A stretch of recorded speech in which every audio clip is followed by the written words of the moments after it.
back to another episode of TIA. TIA vlog series is hosted by me, Ada. Let me start by apologizing for not being able to load up my video last week. I normally would load a video every Sunday, every weekend, but last week I couldn't. I was a bit under the weather. Did I tell you though, I work as a cleaner, I have a job as a cook, I have another job as a driver, I have another job to take care of 2 children. What I'm just trying to say is I was extremely busy. Amongst other things, I'm a mother, I have a daytime job, I shoot this vlog weekly, and I'm also working on other projects. At the moment, we're trying to launch our charity, which is to support early education in Nigeria. That's going on the side, you know, along all the other numerous things I do. So apologies. But today I have done this video and I've brought up a subject that's of concern. By the way, it's Mother's Day today in America and other parts of the world. Happy Mother's Day, guys. All the mothers out there, happy Mother's Day to all the women who are raising children with their partners, without their partners, by themselves. As long as you're a mother, I give you my kudos. Well done, and you know, keep up with the good work. Right, today's subject or topic, as I've already mentioned, is called a social epidemic with the Nigerian man. When I say social epidemic, I'm talking about in the sense that the Nigerian man these days, what's prevalent is that we have a lot of Nigerian men making babies, popping babies, having several baby mothers all over different parts of the world. I live in the United Kingdom and I see this on a daily occurrence. I see Nigerian men having children from different parts of the world, Eastern Europeans, Africans, all part of Africa, Jamaica, Caribbeans, Guyana. Everywhere you go, there is always a baby mother whose baby father is a Nigerian.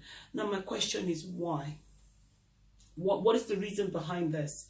I'm trying to understand this. Men, if you're watching my video, I need the Nigerian men, the Nigerian brothers, or the African men. You know, I need you guys to drop a comment, to leave your comments. I need you to explain, let me understand the reason why it's so prevalent. Everywhere you go, you find children who have no fathers in their lives. You find babies who have no daddies to look up to. You find male children growing without the input of a fatherly figure or a male figure in their life.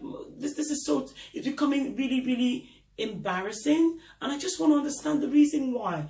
From the way I look at it, I'm wearing my professional hat now. I'm an early years practitioner, as I've mentioned to yourselves, and I deal with children in the early years.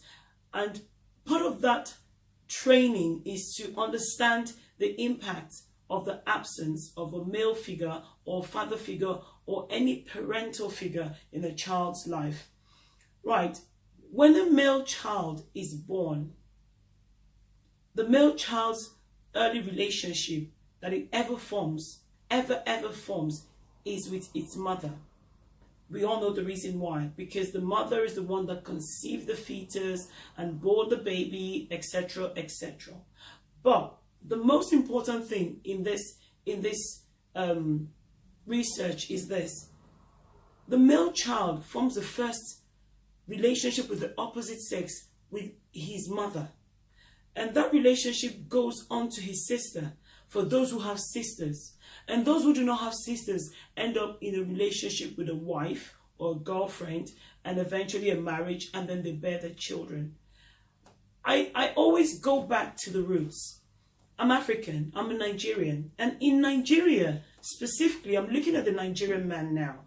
In Nigeria, our fathers encourage polygamy. Our culture encouraged polygamy. A lot of our fathers grew up with having several wives, more than one wife. And the reason why it flourished in Nigeria at that time was because the power rested in the hands of the men.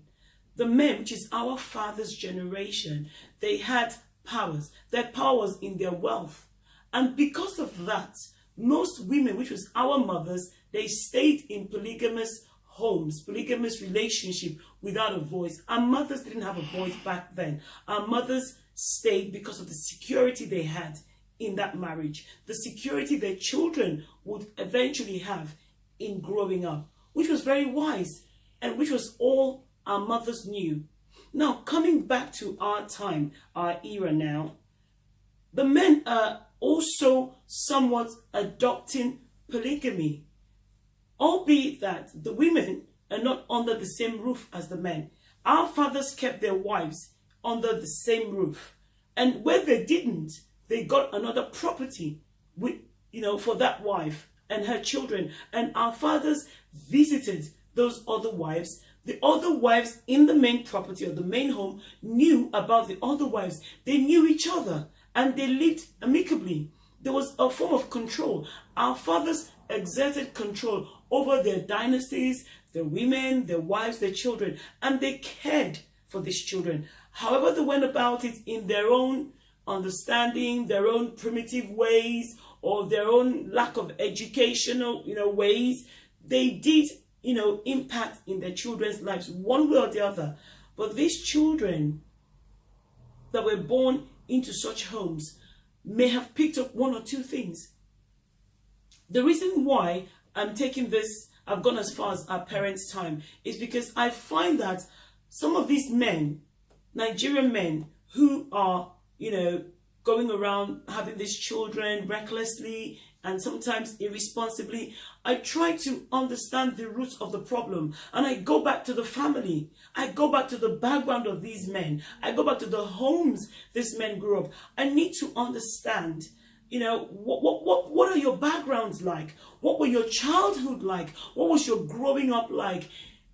In psychology, when you study psychology, which is some of the things I studied when I was training to become an early years practitioner, I know that for a fact, when there's an imbalance in a child's background, for example, when the mother goes away to work and the mother spends hours at work and that child grows up in the care of a house help, a housemaid, an auntie, a grandmother, anybody, any figure, any adult figure that child is left with at the time when the biological mother is not available, that child in that early stages attached to that figure. That child begins to recognize that figure as a mother figure. So the love, the care, the attachment, the responses that figure gets from that child is the responses that the child will give to his biological mother or her biological mother.